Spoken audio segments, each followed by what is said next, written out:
بسم اللہ الرحمن الرحیم۔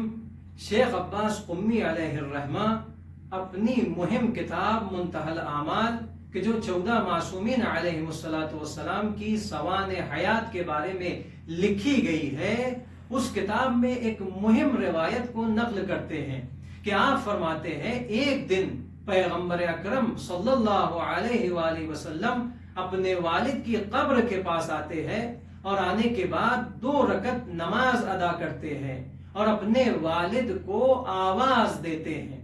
آواز کا دینا تھا کہ قبر شگاف ہوتی ہے اور آپ کے والد نکلتے ہیں۔ جیسے ہی والد نے اپنے بیٹے کو دیکھا تو کہا اشہد ان لا الہ الا اللہ واشہد انک نبیہ ورسولہ۔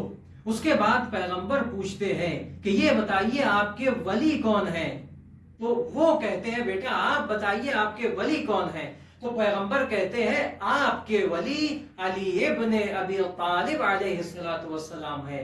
تو جناب عبداللہ کہتے ہیں میں گواہی دیتا ہوں کہ میرا ولی علی ابن ابی طالب علیہ السلام ہے۔ اس کے بعد پیغمبر اپنے والد سے کہتے ہیں کہ آپ جس باغ میں تھے اس کی طرف لوٹ جائیے۔